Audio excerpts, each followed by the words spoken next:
Welcome, friends. This is Archangel. The unawakened blue pill males are not completely anesthetized to devaluation. Everything does register in their head. Most is transcribed subconsciously because the conscious mind is too busy chasing female validation and the good boy pat on the head from the mommy collective. Simps do register inequity, and they are contemplating some things on a conscious level. Usually it's the outrageous actions of feminists. There are many males that see inequities against males, and there are many more males that blame the feminists for the devaluation of males and the entitlements of females. There are many males that hail returning to traditionalism, whichever brand of conservatism suits their palate. There are so many males that are white knights by choice, others under duress from society, yet all white knights register injustice against males on some level. Most find scapegoats in feminism and salvational glory in some form of conservatism. You males who are manginas, white knights, who are male feminists, who protect and provide for females, who worship females and their vaginas, who prostrate yourselves as doormats before the divine feminine, who use and abuse your fellow brother. To all you simps who mock awakened males, or males going their own way, or empowered males, let me ask you a question. Do you think females are more valuable than males? We can find the source of problems in today's society with one simple, personal, introspective question. Do you think females are more valuable than males? Frame this question in any way you like, biologically, socially, morally, reproductively, etc. Sequester any excuse you like to bolster your position regarding this species value hierarchy. Do you think that females are more valuable than males? Really, consider this. If you truly answered no, then you have the makings of a male liberation warrior. If you, for whatever reason, and the reason does not matter, if you answered yes, as 98% of the human population does, then you are conspirators to a disease of male devaluation, the very disease that I oppose, the very injustice I seek trespass onto. I care not what you call yourself, or what affiliations or ideologies you claim subscription to. Maybe you're just an average Joe. Maybe you're men's rights. Maybe you adhere to feminism or anti-feminism, even MGTOW. Or maybe you're a member of the chess players club in Miami. If you, for whatever reason is most warm and fluffy to you, claim that indeed female life holds more value than male life, then you are part of the problem.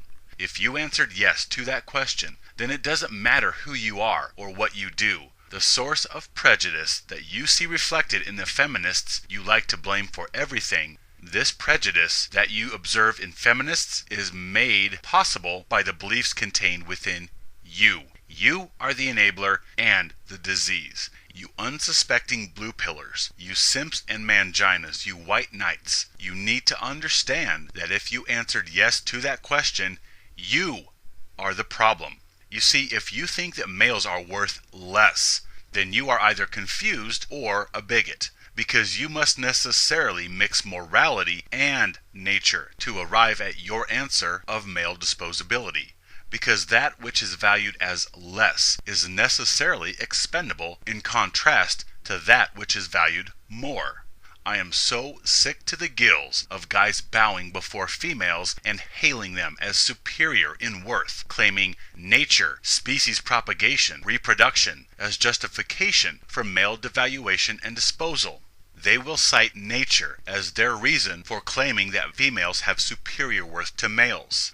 I have already made a video addressing this nature baloney called Nature Made Me Do It. However, I keep hearing reproduction, procreation, species propagation as the sad but true reality. Females are just more valuable. That's how it is. No, that's not how it is. Indeed, perhaps females play a more instrumental role in reproduction, and because of the mechanics of such long gestational periods in utero, more females translates to more numbers of succeeding generations of Homo sapiens. The problem with the reasonings people use to answer either yes or no to the preceding question is that people are belief and ideology chameleons with their male apathy. Folks will claim morality in one breath and nature in the next. In this instance, no, it's one or the other, not both. When you adhere to the belief that females are worth more than males, you necessarily invoke moral judgments of value onto human life, life which exists in a non-feeling, non-moral nature.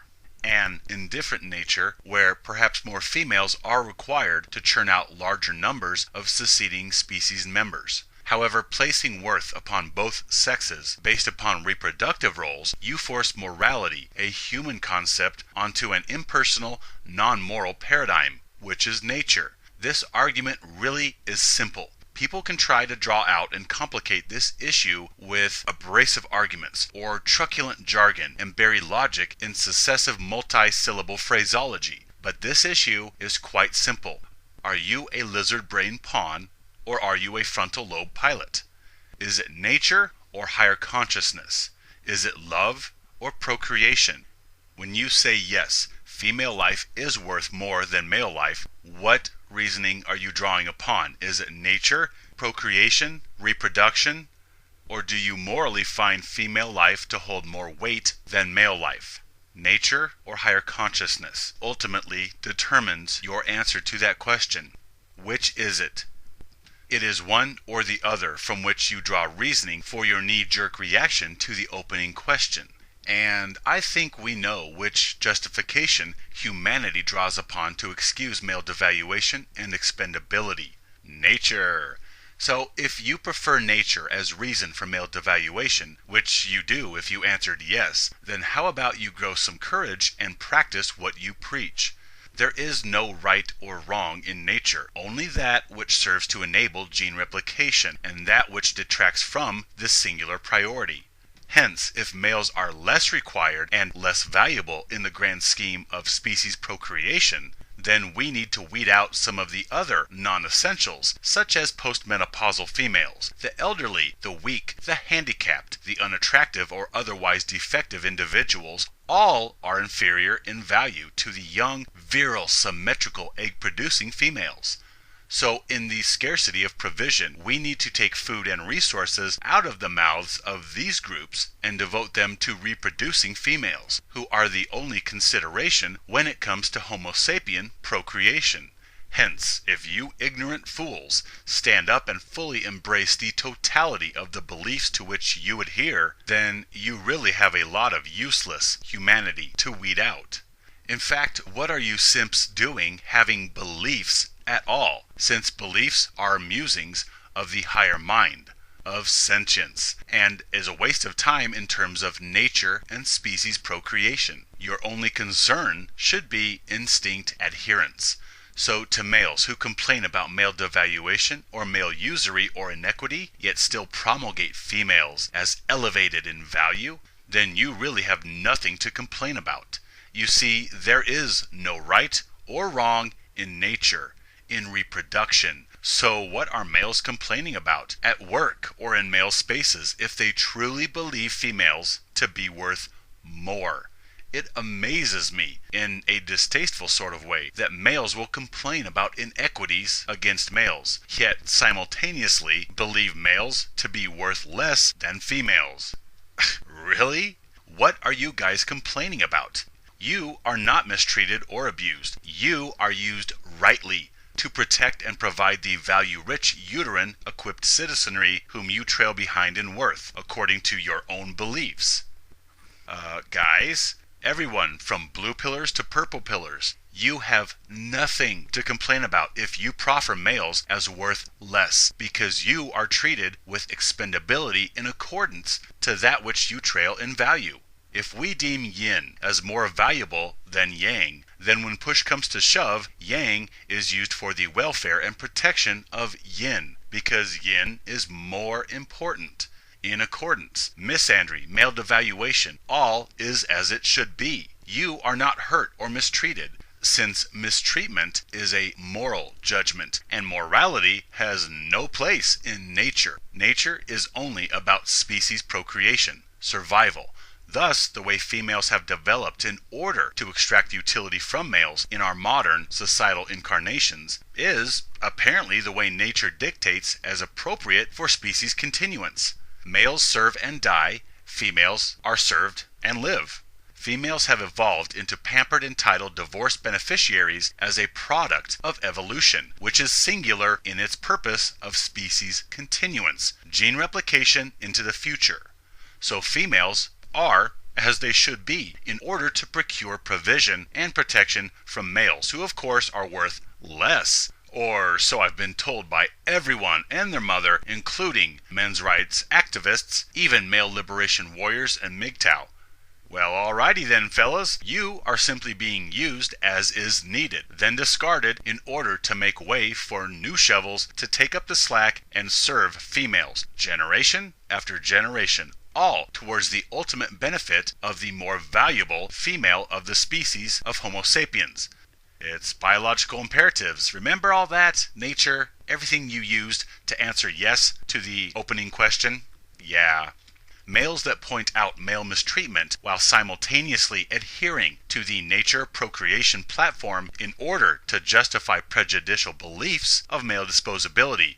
You have nothing to object, since you receive exactly what you truly deserve: usury and disposal for the benefit of species propagation, which primarily rests with females, hence their elevation of worth and protection.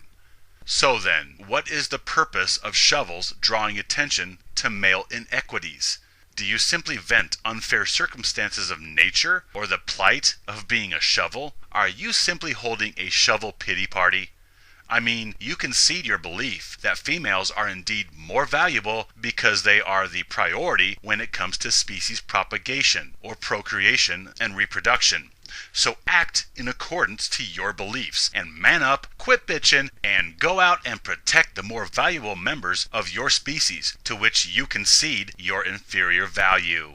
Furthermore, the nature argument may have been applicable 100,000 years ago, when all of humanity was clinging to a small patch of dirt on the African continent, where there were no morality-based laws, and hence species survival was of utmost priority, as there were only a few 100,000 humans in existence. Under those circumstances, protecting the uteruses so that they may get their numbers up, yeah, perhaps it had more relevance, though male disposability was wrong then as it is now. However, under those constraints, it was a higher priority to protect the ovens the buns are baked in. Yet now we inhabit an artificial environment where we protect the weak and handicapped or disadvantaged against natural selection. Moreover, we are forced to live under laws that are morality-based, and we are expected to live morally and know right and wrong, which are moral judgments. We are expected to understand that it is wrong to assault or murder. We are required to know morality and live under its purview via laws and social constraints. Thus, if you used nature to back up your reasoning for saying that females are indeed more valuable than males, because you must exist in a moral paradigm of laws and societies, you understand that morally devaluing male worth and elevating female worth is wrong. People use nature to justify devaluing and disposing of males, yet morally they understand that it is wrong to devalue and dispose of males. This is the duplicity. We sacrifice male life to nature, yet we morally object to sacrificing the elderly or the weak or the handicapped to nature. So if you answered yes to that question, I am merely pointing out your hypocritical stance. Oh, absolutely. The issue is that simple. Male expendability is a morally indefensible position. If you claim inflated female worth on procreation or reproductive grounds, then you, as a shovel, have nothing to complain about. You are not being mistreated. You are not being used. You are not being devalued. You are not being taken for material assets in a divorce. You are not being mocked. You are not being marginalized. You are not being besmirched, belittled, or slandered. You and your mutant chromosome are being shuffled and used as nature sees fit in order to appease females and keep them producing, since females are the gatekeepers, the be-all end-all of the nature paradigm. Now, on the other hand, if you claim females as being worth more, if you answered yes and claim female elevation on moral grounds, meaning females as beings, or that their soul actually has more worth, well then you are simply a misandristic bigot.